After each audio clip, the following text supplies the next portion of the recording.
You had an accident. Yes. Car was totaled. I'm out of a whole car. So you took the car to go where? To who I was dating at the time. Tell me why. I had a scare, What kind of scare? a pregnancy scare. This is Judy Justice, Janelle Laws, and her stepdaughter, Ari Scales, for the cost of a car. Court come to order. All rise. Judge Judy. Have a seat, please. Kevin approaches the bench. Hello, Judge. Case 2130, Laws versus Law, Scales. Thank you. You're welcome. Miss Laws, this young woman is your niece. Yes. And this young lady is the ward of your niece. Yes. You have guardianship over her. Is she related to you? No, she's related to my wife. Okay. But you have guardianship. We both do. How old are you? I'm 21. You had an automobile. Yes. It was an automobile that you allowed your niece to use, and it was at her house. Yes. That was in September of 2020. Her car was in the shop, whatever. Anyway, your niece went out of town for a while. Yes. Do you remember what date that was? October 17th of 2020. And prior to your going out of town, had Miss Scales ever driven the car? No. Had you ever given her permission to drive the car? No. And Miss Scales, there did come a time in October of 2020 that you took the car. Yes. Tell me how you managed to get a hold of the car. So the keys, we have a key hook in the front of our house, and I just used the keys there. Did you ask anyone? No. Tell me why. I had a scare that I was afraid to do by myself, What kind of scare? a pregnancy scare, Okay.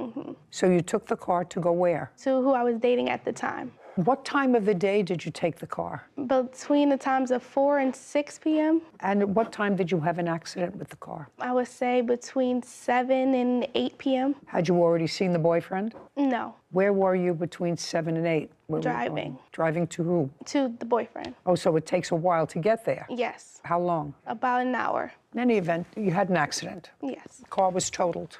You had insurance. Yes. And had you told your niece that you had insurance on the car? Yes. Okay, because she says that you had told her you had insurance on the car and you had a loan on the car. There was a note. That's correct. So when she borrowed the car, she knew it was insured. Did you also tell her that you had the gap insurance? Yes. And what year, make, and model of car was it? A 2015 Mitsubishi Mirage. Did you buy it new or used? Brand new. And how long was the loan on the car? 6 or 7 years. I think it was 6. So by 2020, you had paid up most of the car. Yes. What was the balance left on the car? I'm not exactly sure the exact balance that was left on the car.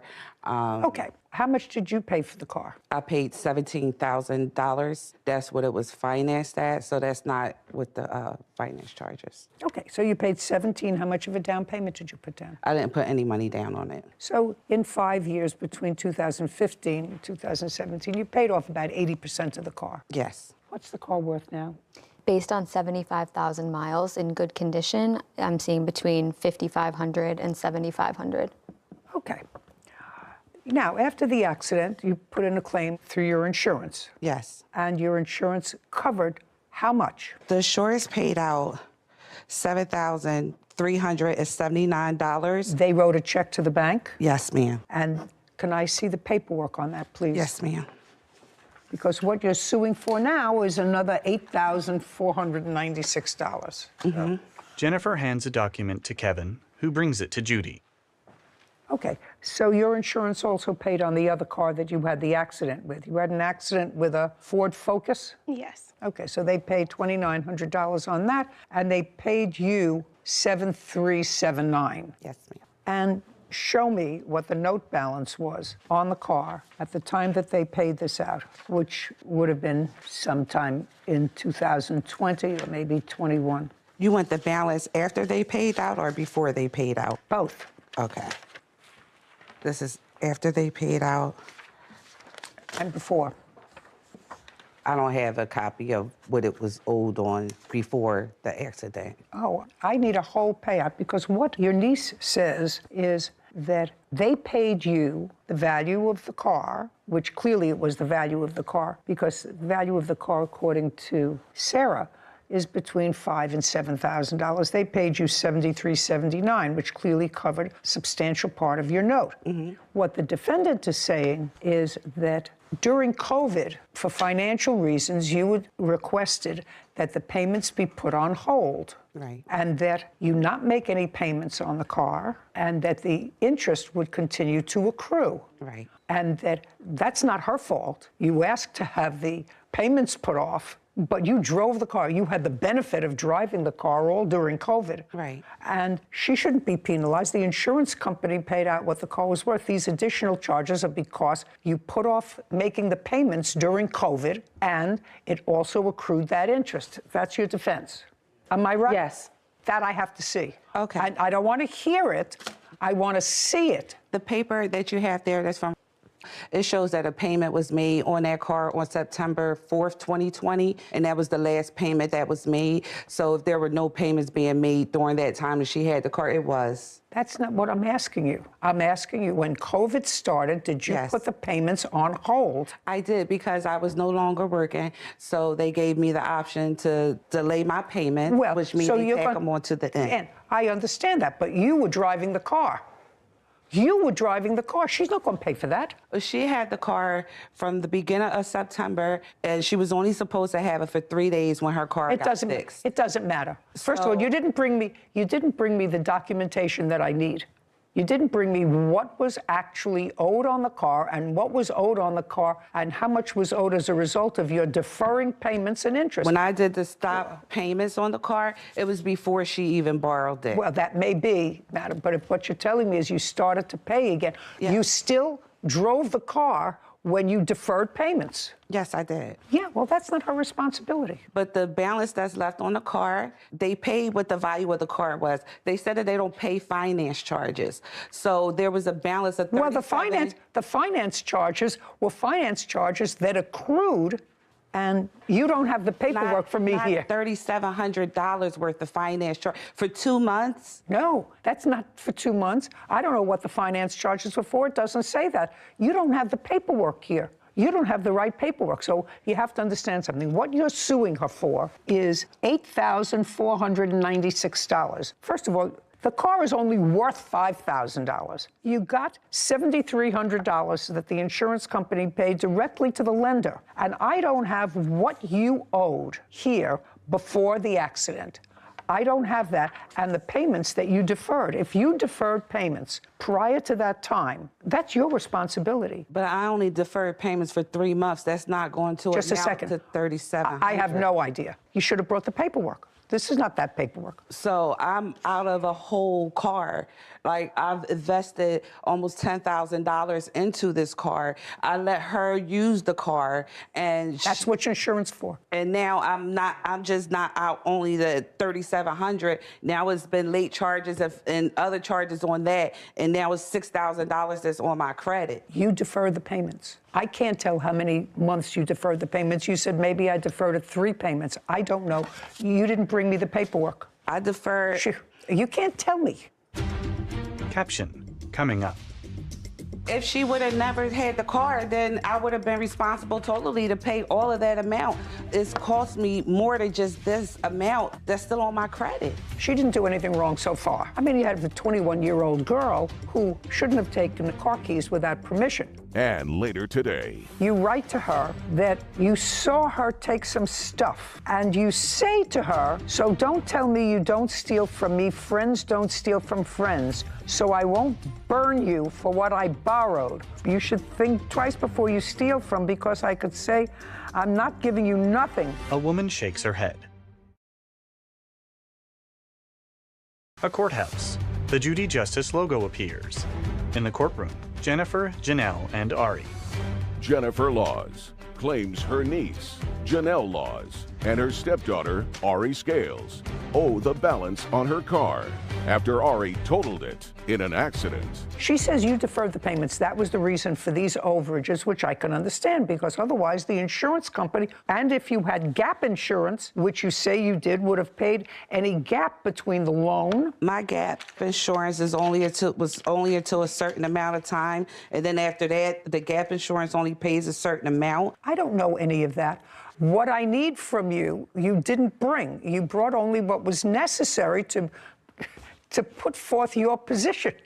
I need what was owed on the car and for past due payments with accrued interest and for current payments. And you don't have that. So far, all I know is you had full insurance on this car and the full insurance was paid. And if there was a reason that the insurance company, for some reason, didn't pay an amount of money, I don't have an explanation of that here in what you gave me, except the explanation that she offers, which was during COVID, you deferred your payments and the interest was accruing, and that the insurance company was not going to pay because that was done prior to October. That's not 2020. That's not true. I deferred 1 or 2 payments. Well, I 2 did minutes not, ago, was that 3 payments? Because, ma'am, I'm sorry. Let me just explain that.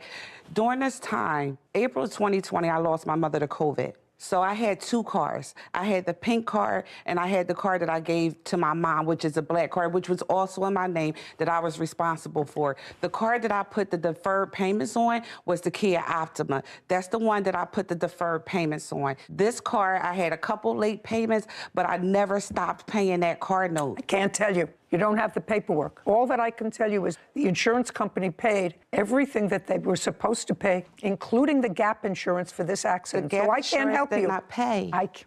Listen to me. I'm not going to repeat myself. This doesn't tell me how much you owed prior to the accident and what it was for. And if it shows that all you owed currently prior to the accident, it had to show that that was $73.79 and it included the gap insurance. You may have had old finance fees that had nothing to do with her. The gap insurance never paid. I can't help you, madam. You don't have the right paperwork. If she would have never had the car, then I would have been responsible totally to pay all of that amount. But because I don't have a car, it disrupted my life. It's cost me more than just this amount that's still on my credit. She didn't do anything wrong so far. I mean, you have a 21-year-old girl who shouldn't have taken the car keys without permission. But the car was there, and it was there with your permission, and there's no question that the accident was her fault. I have been asking her to return my car. If you have the proof, the only thing I want you to show me is a document from your lender which says how much was owed at the time of the accident and for what. Do you have that? I don't, because I didn't think that I needed it. Okay, well, then I can't help you. Today's a court day. This is the day you have. I have a ton of evidence here. Madam, you don't have the evidence that I need. Your request for $9,000 for a $5,000 car in which you've already been paid $7,300 is ridiculous. So all I have to see is how much was deferred and the interest on the accrued that you deferred while you were using the car before she had it for this 5 or 6 weeks that she had it in September. If you have that, I'll look at it. If you don't have it, I'm not interested. Do you have the paperwork that you have? Well, then I'm going to give it back to you, and you're going to show me where it shows here in October of 2020 how much you owed on the car and how much were past payments and finance charges based on the last payments. Jennifer reviews the documents. You understand what you gave me?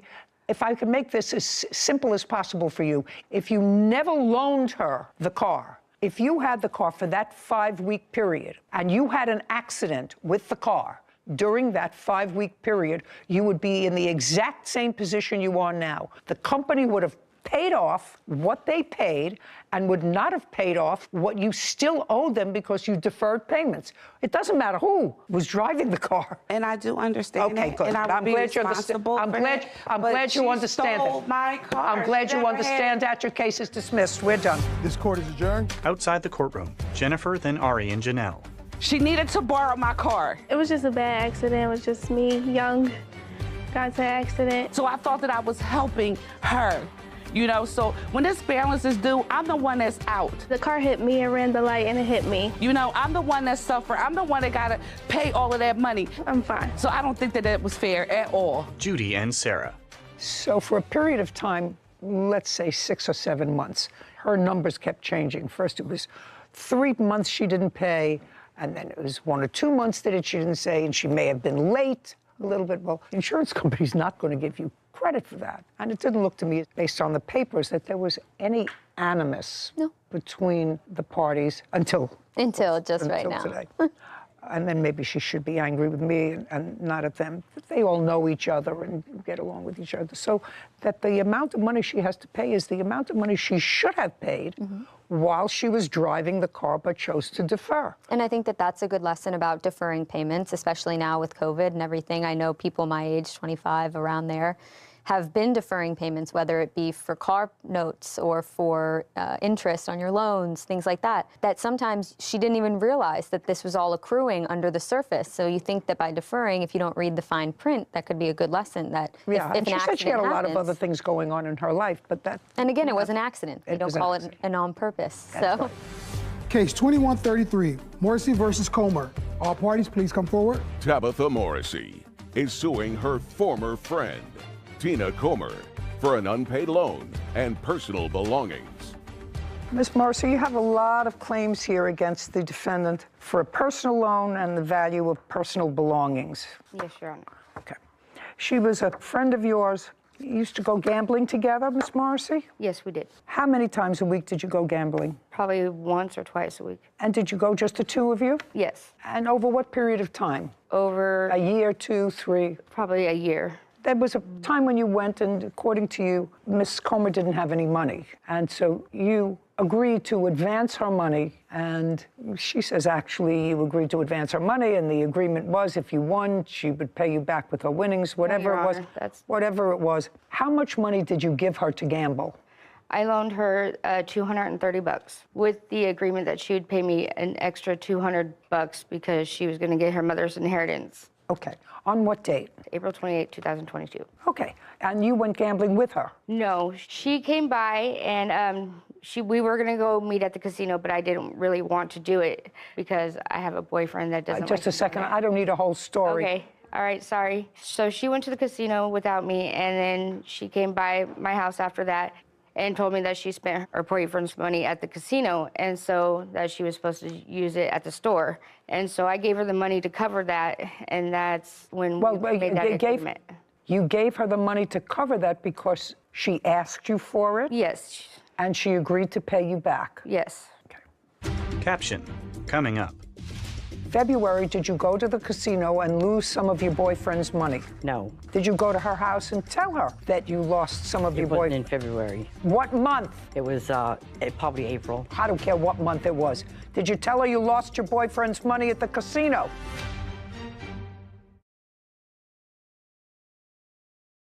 A courthouse. The Judy Justice logo appears. In the courtroom, Tabitha and Tina. Tabitha Morrissey claims her former friend, Tina Comer, owes for an unpaid loan and personal belongings. Judy. Go. No, it was in February. Okay, February. Yeah, I won a it wasn't. jackpot. Just a second. Just a second. February, did you go to the casino and lose some of your boyfriend's money? No, Okay. Did you go to her house and tell her that you lost some of it your wasn't boyfriend? in February. What month? It was probably April. I don't care what month it was. Did you tell her you lost your boyfriend's money at the casino? $30 of it. Judy glares at Tina. Okay, but in February I won a jackpot, and I didn't have my license with me because I lost my wallet, and they told me I had to come back with my Separate license time. to get it. I don't want to hear you. Sorry. So I asked Tabitha if she would take me back up to get my jackpot money, and I would pay her the money that I owe her, plus give her $60 for gas. And that's when I paid her the money back. And then her boyfriend also, there's some guy that she brought up there with us, asked if he can borrow some money because he said Tabitha said she'll pay me back. So I gave him $100 too. When you came back and told her that you had lost some of your boyfriend's money, according to you, it was $30, not $230. 30. I already paid her the $2-something when she took me to Cass Creek in February. Oh, that was before. Yeah, that's why I didn't owe her no money. But I paid her back in February, the money that I did owe her. I got proof of it too. I'd like to see it. And I got proof that, okay. Take it out. I'll see whatever proof you have over this loan. Okay, yes. And Tabitha and Tina both search through piles of documents. Come on, let's go. okay, well here's, Okay. here's where I Here's won the money. proof. I also got proof of her saying that when she still owed me the money back in May. I got proof of that too. Casino check. I'm not interested in this. That's when I won the money. I don't care. And the other one shows when I had to go back and pick it up. I don't care about that either. And then April 28th. I can loan you some. That's in April. Yeah, I said April 28th. So that's when she asks for some money. Yes. And that was the $230? Yes. I'd like to see what you have. This is. That's April. That's not February. No. That's in June when she told me how She's only gone cash what wise. she owed me in cash wise. Okay, so on June 11th, Ms. Comer, you write to her that you saw her take some stuff. Yes. Some beads, or friends took beads that belonged to you, and you say to her, so don't tell me you don't steal from me, friends don't steal from friends, so I won't burn you for what I borrowed, which is $230. But I decided I will not give you the other $200. So I'm just not going to give you the extra. That's what it's going to cost you for stealing from me. You should think twice before you steal from, because I could say, I'm not giving you nothing, so I'm only taking back what I was going to give you. We had to sign some more papers, so I should get it any day, and I will text you when I get it. I'm also missing a half box of sunglasses, and that girl is going to get it. She lied saying the hair clippers were hers.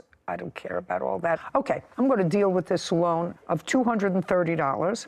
And it's clear from your statement, Ms. Comer, although it's usurious interest, and I'm not going to grant you that other $200 because it's outrageous. She's giving you 100% interest on the $230, but you are entitled to your $230 back. But okay, because that she was an acknowledges, agreement, though. just a second, she acknowledges the debt on June 11th. Now, what about the personal belongings that you say? And don't give me a lot of nonsense. I'm not listening to a lot of nonsense. Okay, yes. She came to me and said she wanted to do a yard sale, so we were going to do it in May.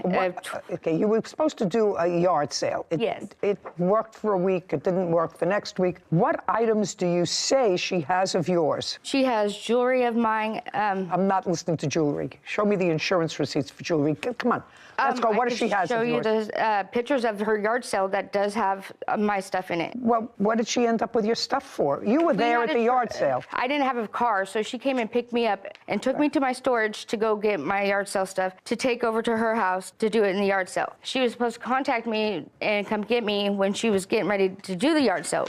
I stayed the night at her house, and we were setting up all night long because it was a really big yard sale. It was more like a flea market type thing. And she never contacted me after dropping me back off at home, and she said that my box of jewelry fell out of my stuff when she was loading it up because she fell. So when she got home that night after dropping me off, she said it was in the driveway. You have that in text That was message? my personal belongings. You have it? Yes. I'd like to see it. Okay, hold on. Thank you. Tabitha hands a document to Kevin, who brings it to Judy. She reviews a text message. So this looks like a lot of cheap plastic crystals. No, my wedding ring was in that box. I had my box of jewelry with me to go through when I stayed the night at her house, and I was taking out the other jewelry, and the box that was coming with me home, she was loading it up, and she said it fell out of her car. So I don't see how it fell out, but she said it did. So when she got there that night, she said she'd seen it in her driveway. So, I mean, that had my wedding ring in it. And I was in the middle of getting the divorce, but it still means something to me. $230. Judgment for the plaintiff. We're done here. Thank you. This court is adjourned. Outside the courtroom, Tina, then Tabitha. Everything she said was a lie about the money, about all her stuff. Everything was a lie. Because she just doesn't want to pay me my money. She just wants to get money out of me. Because I won 2 jackpots and I got my mother's inheritance. It hurts very much. She's done. I don't even care to see her. Judy and Sarah. That was really very simple when you discarded this garage sale and crystal beads listed as some of the items in the text message that were their boyfriends. Tweezers. When you got rid of that, it was actually pretty simple. Cash loan, $230. Cash loan, $230 that she acknowledged in June. So, relatively easy. Yeah. Some easy, some not. some not. Title, Judy Justice. Want justice? Go to Judy. He had been helping me out for a while. He became a weirdo. He wanted to have me do inappropriate sexual things to him. You took his money. She never asked for any of it. She spent it. Yeah. You had your sucker. No. Sit. This is Judy Selmond is suing his former friend, Elena Smith. for an unpaid car loan given to Elena after her release from prison. Court come to order. All rise. Judge Judy. Have a seat, everyone. Kevin approaches the bench. Hello, Judge. Case 2166, Hammond versus Smith. Thank you. Judy turns to Stewart. Mr. Salmon, the long and short of this case is you met the defendant on some sort of a website. She was in prison at the time. You began to see her. She got out of prison. You gave her a certain amount of money that you consider gifts to her, but then she asked you if she could borrow money to buy a car. You gave her $2,600 with the expectation of being repaid, and this is your lawsuit, correct? Yes, Your Honor. Okay. And your answer to him said, well, it was never really anticipated that I would give him back his money, only I said I would give him back if I got my stimulus money. I didn't get my stimulus money, so I'm not paying him back. That's what the case is about. Simple. So let me get a couple of pieces of information from you. From when to when were you in prison? January of 2019 until June of 2022. For what? Several things. I did any thefts and stolen firearms. And? That was it. Was there one indictment or more than one indictment? One federal indictment and 23 counts for state.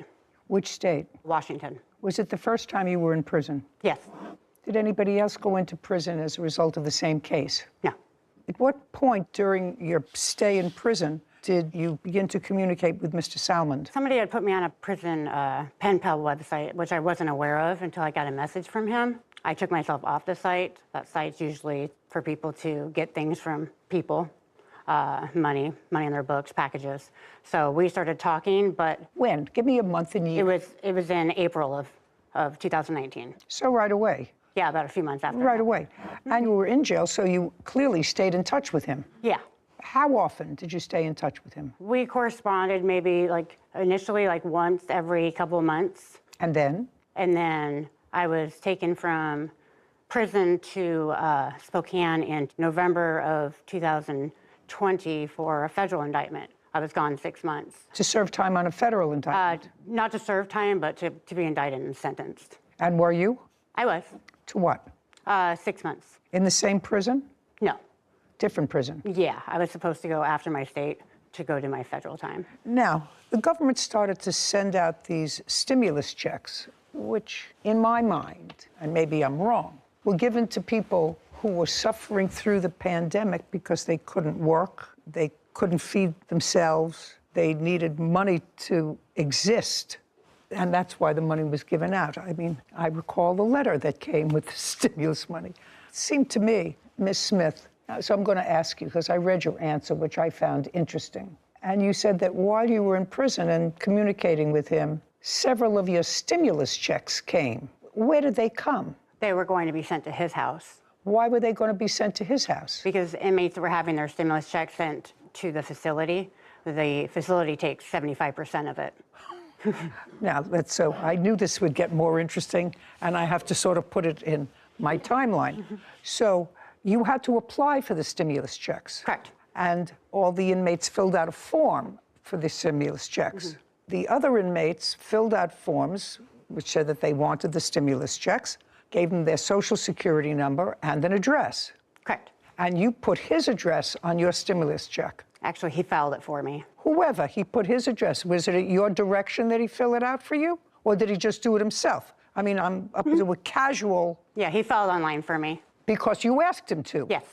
And because he used his address, while the government was taking 75% of those stimulus checks and taking it for your upkeep in prison, because there's a certain amount of upkeep. You have meals, you have doctor services, whatever you have. They took 75, leaving you 25%, I suppose, to put on your account in the canteen or to do whatever you want. Is that close? Yes. How many checks did you see? None. Because according to you, they went to his house, and since he couldn't find you, because you had been transferred to one prison or another, what did you do with the checks and how many did you get? I believe they got 2 checks, and then they just all expired. You know, I never deposited them or anything. Do you have them? No, ma'am. Where are they? One of them I sent back. And where's the other one? Let's throw it away. Is it? When did they send it, in 2020 or 2021? I believe it was 21. Your Honor, it was 2020. Okay. But you never cashed any of them? No, ma'am. Good thing. Very good thing. No rhyme or reason to giving out stimulus money to people who are already being taken care of by the state, but the federal government, I know, was printing money like it was Mardi Gras, and sending money to prisoners is a dubious thing. Sarah, you looked up some figures for me on, because I was curious about this case. How much money Kevin and I spent on sending money to prisoners, especially those who were in long-term, like lifers or whatever. She wasn't, but she got stimulus checks, 2 of them sent to him. So there were over 1.1 million COVID stimulus checks, totaling over 1.3 billion sent out to incarcerated people across the United States throughout COVID. And out of those numbers, according to the letter from the IRS, some 163,000 recipients were serving life sentences who received the stimulus checks.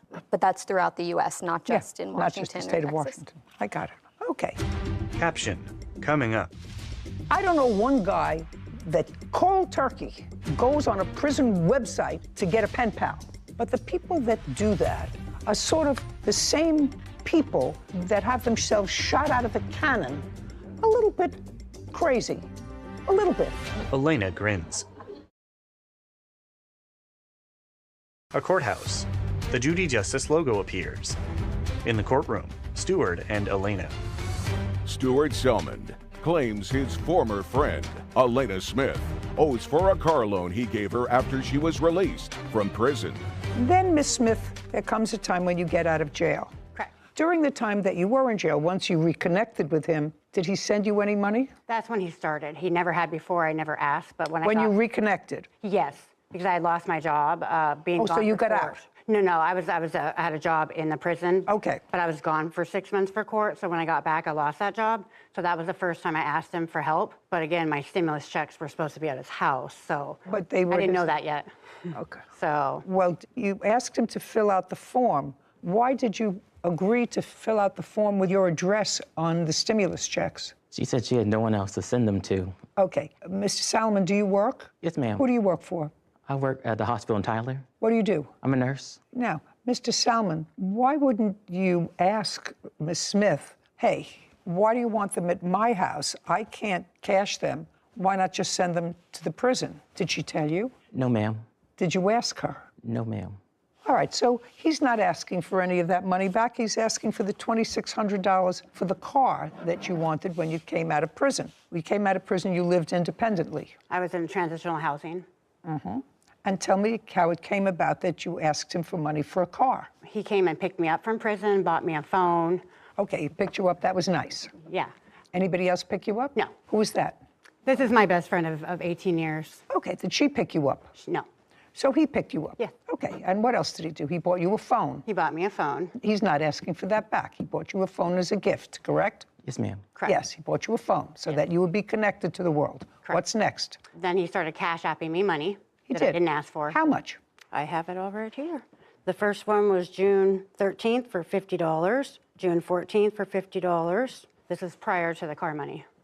So you said you needed some cash and he... I never said I needed it. He just was doing it. Okay, and he's not asking for any of that money back. Right. Now tell me about the car. So I got a job offer, but I didn't have a vehicle. So he had been helping me out for a while. Okay, so he's helping you. So I asked him for money to get a car. This first stimulus checks that he sent back, I wasn't getting, but the third one, I had to file a tax return in order to get that, which was only $1,400. Just a second. I don't care about your stimulus money. I don't want to buy you a car. Pay him back. I don't want to buy you a car. But he bought me a car. No. My stimulus money I was supposed to give him for only $1,400. No. You have to understand something. You have no proof, and I actually believe him when I say he didn't cash your stimulus checks. Yeah, he returned them. You don't even think that he cashed them because that would have been a federal offense and he would have gone to jail. I didn't. And you didn't want to go to jail, right? No, ma'am. And truth of the matter is, stimulus money is, in my view, not for anything other than try to keeping everything in balance while there was COVID. Now, you got out of jail. Owning a car is sort of a luxury. You have to have a car, you have to have insurance, you have to be able to keep it up. That's not what stimulus money was for. So let's go back. He didn't collect any of your money. He was nice enough to put in $50 here, $60 there, gave you a phone so you would be connected. Now you tell him that you need money for a car. On what date do you tell him you need money for a car? On June 15th. And he gave you $2,600. Correct. And that was in June of 2022? Correct. Now, I'd like to see the emails following up when he's asking you for repayment of that $2,600. Do you have any? Yes, ma'am. I'd like to take a look at it. Stewart produces documents, then hands them to Kevin. He brings them to Judy, who reviews them. Where is the car now? It was totaled. It was a recent car accident. When? December 2nd. Who was driving it? I was driving it. Did you have insurance on it? Yes. Did you hit another car and the other car hit you? The other car pulled out in front of me and I hit them. They were at fault. The insurance payout on the claim? Mm-hmm. To whom? To myself. How much? Just for the damage of the car, it was $3,200. So what did you do with the money? I bought a new vehicle. What kind did you get? 2008 Pontiac G6. How much did you pay for it? I paid $2,700. So if you gave him back his $2,600, you still would have had a down payment enough for that car. I paid cash on this vehicle. I know what you did, but if you had done the right thing, you would have paid him back his $2,600, and you would have had a down payment, and you would have been paying off the car. So there was no agreement for me to pay the $2,600. It was to pay him back with my stimulus of only $1,400. Well, I've read this here, and you know what I get out of these text messages back and forth? Something that people who are takers do all the time. They justify taking because you say, you're just so blank petty. You make more than enough, and I'm making $500 a week. I have real life problems. So you're saying that the money isn't really that important to you, and it's that important to me, and I have a child to take care of, and you don't. You make $500. You live alone, sir? Yes, ma'am. Yes. You live alone. You were a good sucker for a while, and now I'm not giving you back the money. I'm cutting you off. Did you change? Yes. He continued to cash app her after the $2,600. Up here. Elena's friend, Sharona.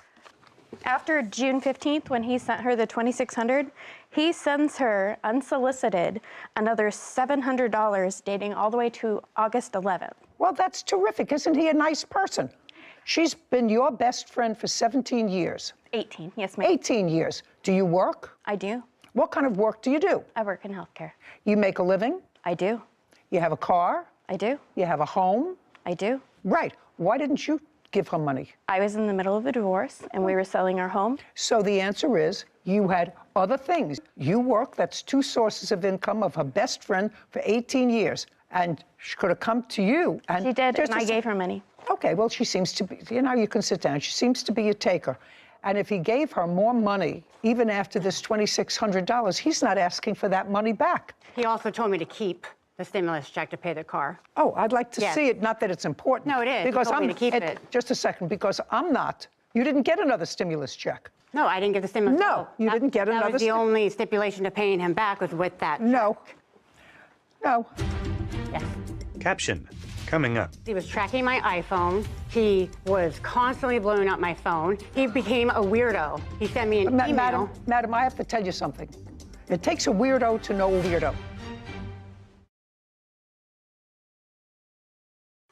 A courthouse. The Judy Justice logo appears. In the courtroom, Stewart and Elena. Stuart Zelman has accused his former friend, Elena Smith, of refusing to pay back a car loan. Elena claims the car was a gift after she was released from prison. He was being a really nice guy. I sent you money so you and your daughter can do some stuff, like you can get some of your precious Papa John's. Seems like a nice guy. She never asked for any of it. She even had him Just a blocked second. during that. She spent it. Yeah. Just a second. She spent it. Do you know, there are times when I remember both myself and other family members erroneously received money. I don't know if it ever happened to you. Okay.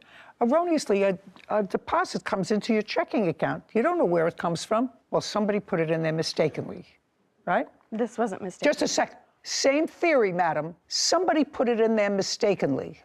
Well, you can either report it to the bank and say, I don't want any more of this money. It feels uncomfortable to me. Or you can say, listen, I'm going to hold this in my account and see if they come after it, see how long it takes them to find it, right?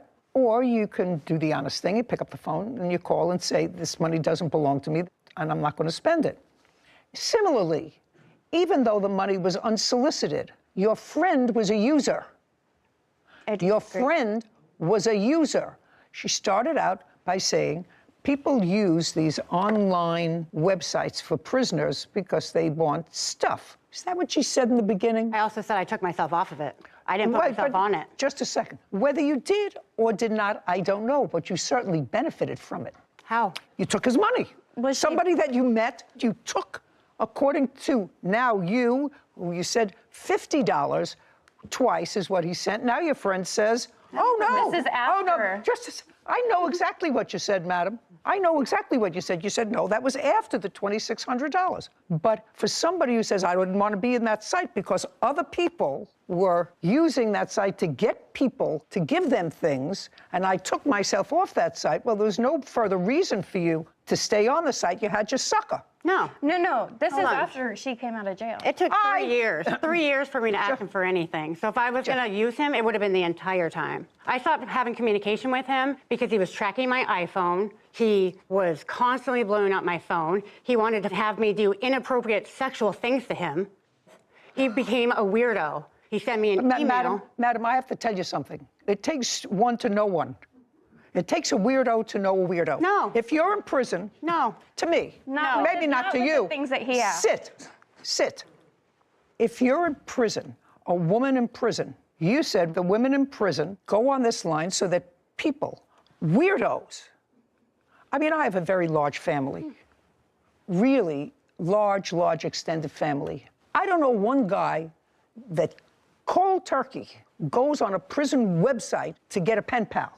I don't know. I'm sure that there are people that do that, but the people that do that are sort of the same people in my mind, and I know it's an old mind, are the same sort of people that have themselves shot out of a cannon or will jump off a 9th-story building with a parachute and see if it works.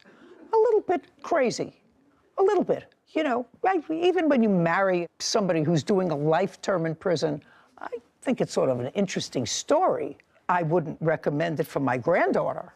So the fact that you did a substantial stint in prison, leaving a small daughter who was taken care of by whom? Her father. By her father. Still taken care of by her father? Yeah. So you have a place in your life that's sad that she's not with you, but it gives you the ability to create a life for yourself because you're free. So you can create a life for yourself. This man says, I was a very nice man. I made you more comfortable while you were in jail, a little more comfortable, and when you got out of jail, I also sent you money. Now, if you're telling me, and your friend is suggesting that he wanted some sort of a quirky quid pro quo, that's a reason to cut him off. It's not a reason not to pay him back. Judgment for the plaintiff in the amount of $2,600. We're finished. This court is adjourned. Stewart. But we were just friends, you know. She just said a lot of things that weren't true. Like, I never asked anything from her, and I mean... I thought he was lonely. He goes on vacations by himself. He has no friends. I didn't keep cashing her after I was blocked and stuff, so... Thought he wanted a friend, and he was trying to buy my friendship, obviously. No reason, yeah, she's just making stuff up, no. Character assassination. Right after my release from prison. Be careful you loan money to. Don't get a pen pal. No more prison pen pals. So this is something they don't teach in law school. I'm ready. If something doesn't make sense to an otherwise sensible person, you have to know there's a gimmick attached to it. You know, if something walks like a duck and quacks like a duck, it's a duck. Yep. Now, it may be a mongoose, but if you'd be pretty safe in saying, you know, walks like a duck, talks like a duck. So it's not a duck, it's a mongoose. But if you come from a relatively simple background and you know a lot of people, and you don't know anybody who's pen pals with a prisoner. There are a lot of people, because there are lonely people. People in prison are lonely. And there are sometimes lonely women who start to communicate, even just from a sympathetic Good Samaritan kind of coming from that direction. People should know that if a stranger is giving you money, Under those circumstances, there's got to be a catch there someplace. I mean, I know my brain stems from your brain, so maybe we're just on the same track here, but I would never accept money from someone who's seemingly just giving it to me because. There's always a string, there's always an attachment, even from people that you know. But definitely with strangers, there's strings. Otherwise, why are they giving you the money in the first place? Right. I think she knew what she was doing, and even if she didn't sign herself up, even if we take her at her word on that, she knew what the people on that site were about. Oh, well, she was very clear. Yep.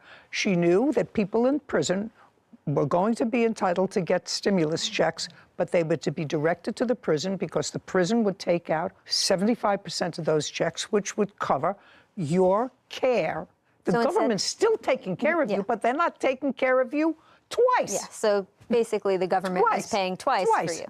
And so in order not to do that, she concocted this scheme. Found someone who would be okay with the other end. Sending it to them. And I'm sure that didn't come to her genius head alone. Somebody in prison said, this is what you do in order not to keep the 75%. If somebody else do it, your girlfriend, your sister, your mother, whoever it is. If there's a system, people will find a way around it to benefit themselves more. Title, Judy Justice. Want justice? Go to judyjustice.com. She gave the guy that I was seeing a lap dance. It was a very heated argument. During the argument, her dog is going crazy. So the dog bit you on the arm? Yes, ma'am, twice. Two people with hot tempers. It's a very, very good thing that they no longer live together. This is Judy is suing her ex-roommate, Adrian Carter, for property damage, breaking a lease, and a dog attack. Court coming to order. All rise. Judge Judy enters. Be seated, everyone. Kevin. Hello, Judge. Case 2080 Baptiste versus Carter. Thank you. You're welcome. Judy turns to Brooke. Miss Baptiste, you and Miss Carter were roommates. Yes, ma'am. From when to when? From October 7th to April 1st. Actually, May. And it is your claim that Miss Carter vandalized certain property of yours. Yes, Your Honor. Most specifically, a very expensive couch. Yes, Your Honor. Because you had an argument, and that during the course of this argument, her dog bit you. Yes, Your Honor. And for breaching the lease, because she left. Yes, ma'am. Okay, but it was a good thing that she left, right? Yes, ma'am. You were happy that she left. Her dog bit you. She vandalized Right, the sofa. You were very happy very that happy she left, yeah. You were very happy. So we're going to eliminate that breach of the lease part. No. Oh, yes, we're going to eliminate the breach of the lease part because you were happy that she left. I didn't want her to live in the same situation as her, but being that the rent was so expensive, it wouldn't have been my best interest for her to leave. It's with her to stay with her dog that bit you. Right. I mean, I don't want you to sound ridiculous to me, okay? Right. All right, let's not sound ridiculous to me. Normal person, if they were bitten by their roommate's dog, and if their roommate vandalized their property, that roommate would be happy to see them go. But I'm not happy with the expensive rent by myself. Well, of course, but your choice would be staying with her and her dog that bit you. But if her name's on the lease... Just a second. That's between her and the landlord. I just told you, I'm sticking with vandalizing and dog bite. So tell me when this dog bite took place. It's on March 29th. What kind of dog was it, by the way? It was a Belgian Malinois. What do they look like? It looks like a German Shepherd. Is that what you have, Miss Carter, a Belgian Yes, Your Honor. Yes, Your Honor. A Belgian Malinois, like a police dog. So it looks like a German Shepherd? Yes, ma'am. So it's a large dog? Yes, ma'am. And when you moved in together, you moved in with the dog? Yes, Your Honor. Okay. So tell me what happened March 29th. Okay, so before March 29th, Adrian and I got in a petty argument. It was dumb, we made up. In the argument, she confessed to me that... No, just a minute. You engaged in a petty argument, and then you made up. Yes. And the petty argument was on what date? It was on the March 27th. And you made up? Yes. Okay. On the 27th, what were you arguing about? My dog tore up the carpet, and she sent this long paragraph, and we were just going back and forth, and we realized it was dumb, so we decided to drop it. And that's when she confessed to... On the 27th? Yes, ma'am. So you were arguing about the dog, and then on the 27th, after you were over the argument about the dog, is that what you're telling me? Be very careful. Yes, ma'am. Go ahead. She confessed that she gave the guy that I was seeing a lap dance. And? And I immediately cut all ties with her. So you cut all ties with her how? I stopped speaking to her. Even though you were roommates? Yes. Okay. After I stopped talking to her, social media posts were made. By whom? Adrian. Okay. Social media posts were made. Do you have those? No, I do not. Do you have those? Yes, Your Honor. Okay. Why don't you have them if this is your case? They erase, but I have other things that I think you would want to see. I'm going in order. This is a case, so don't try to creep into my mind. Even say in your complaint a couple of days later, there were things posted on social media. And is what you're telling me that they were erased? Right, I didn't save anything that she posted. Oh, never mind. I don't have to see anything, correct? Correct. So you didn't save anything? No, ma'am. Then you have no evidence of anything that happened So later. I saw that she had no remorse for what she did. Then I made social media posts. Adrian was mad that I made social media posts. So the next morning, she's yelling at the top of her lungs at 10 in the morning. I wake up to see what she's yelling about. And she's just saying how I'm a and I shouldn't have posted what I posted. And we were just arguing about the situation. And I asked, how could she do this to me? It was a very heated argument. She was yelling at the top of her lungs. I was yelling at the top of my lungs. During the argument, her dog is going crazy. And while we were arguing, we were pretty close. The dog bit me, and I said, you need to get your dog. She said, no, your dog's good. And we continued to argue. The dog came to bite me again, and that's when I grabbed what was behind me, which was a paper towel holder, and I chucked it at the dog. So the dog bit you on the arm? Yes, ma'am, twice. Okay. I would like to see a medical report on that. Okay. All right, I have a photo of the bite, the antibiotics, and then this is the report. Brooke hands a photo of an injured arm and documents to Kevin, who brings them to Judy. She reviews them. Would you show this to Miss Carter, please? Kevin brings the photo to Adrian. Your Honor, I know she has a video of the entire incident, if you'd rather. It's not her obligation to prove your case, as my law clerk so aptly told me in the last case. Not her obligation, it's your obligation. Okay. Kevin returns the photo to Judy. So, go ahead. After her dog bit me, I immediately grabbed my dog and I go to the hospital. I filled out What kind of dog do you have? I have a Doberman. Where was your Doberman when this was going on? He was in the cage and he's still a baby as well. So I went to the hospital, got treated. While I was at the hospital, Adrian called the police and she said that I attacked her dog. Don't tell me what she said to the police unless you have a police report. Yes, ma'am, I have a police report. Then I'd like to see the police report. That's an official business record. So this is the first police report for the dog bite. Brooke hands a document to Kevin, who brings it to Judy. She reviews it. Okay, go ahead. All right, so April 19th, this day, Adrian knocked on my door. No, April 19th? What was April 19th? I thought you moved out on April 1st. No, she moved out on April 19th. So is what you're saying after all this altercation, she moved out? Yes, ma'am. And stayed in the apartment with her dog from the 29th to April 19th? Yes, ma'am. And I went to a friend's house the day the dog bit me, and then I went home for a week, and then that's when I came back, and this second incident happened. So after the dog bit you, you did not go home. You took your dog and left. Yes, ma'am. And stayed at whose house for a week? I stayed at a friend that lives an hour away from my current apartment. On what date did you return? So I stayed one night at a friend's house, and then I returned, and then I went home for a week. So when you went, stop playing with papers. Yes, Your Honor. When you went home for the day, was the defendant at home? Yes, ma'am. Did you have any conversations with her? No, ma'am. Just stayed out of her way and packed a few things and left? Yes, ma'am. And you went to stay? At home in Alabama. With your family? Yes, ma'am. Until things cooled down, basically. Okay, and when did you go back? I went back, I believe, April 17th. And what happened when you went back on the 17th? A few days later, April 19th, Adrian was knocking on my door at 9 a.m. in the morning saying that I need to come to the leasing office because there's a new roommate here. I told her no, and then that's when she started threatening me and calling me all these kinds of names. So I take my dog again, I go outside, and I call an officer, and that's also when I called my mom, and she convinced me to go up there to speak with the new roommate to see, you know, who they were. What new roommate? Just a second. She tried to get 2 young girls to replace her on the lease. And it was unsatisfactory? Yes, ma'am.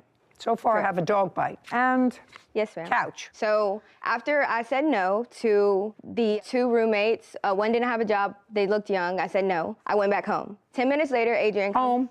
You mean to your folks' to our house? apartment. Oh, to your apartment. Yes, ma'am. Okay. So 10 minutes later, Adrian comes in. I was in the room with my door locked. I hear Adrian yelling. I hear her throwing things. She's saying, I can't believe you did that. You really just did that. I don't care. I'm still moving out. I'm still leaving. I'm not paying rent. Blah, blah, blah. I didn't come out the room because last time it got crazy, so I just said I would let her do what she does, and I will let the authorities handle it. She did come out the room, Your Honor.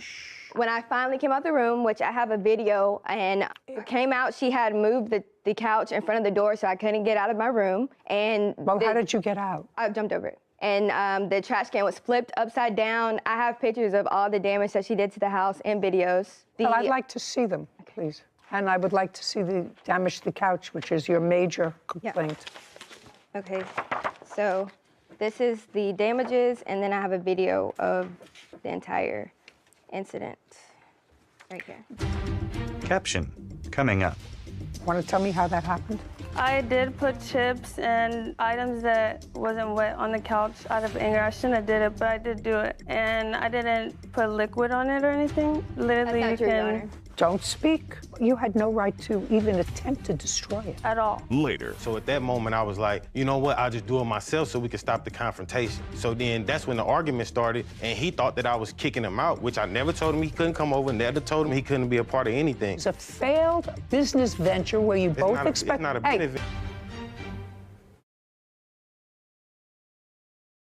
A courthouse. The Judy Justice logo appears. In the courtroom, Brooke and Adrian. Brooke Batiste claims her ex-roommate, Adrian Carter, owes for couch damage and a dog attack. by the way, did you have any unreimbursed medical bills as a result of this dog bite? That's either a yes or a no. No, ma'am. Judy reviews a photo of a damaged couch. When did you purchase this couch? I purchased it the day we moved in, so it was October 7th. How much did you pay for it? I paid $2,200 in total, and Adrian and I were paying on it a little bit in the beginning, but there came a time where we had to make the final payment on it, which was $1,200. When we had the argument, she didn't pay anything, so I had to pay it all by myself, and the couch is in my name. Did the couch remain? Yes, ma'am. The couch is at the house. What does it look like now? It's black, but there's a, it's an odor coming from the couch, and there's some stains on it. Do you have a picture of it, what it looks like now? No, ma'am. I just have the pictures that I gave you. Okay, but you're still using the sofa. The answer it's is a smell. No, ma'am. I don't sit on it anymore because there's a smell. So why don't you get rid of it out of the apartment? I'm moving October 6th, and that's when I plan to get rid of it.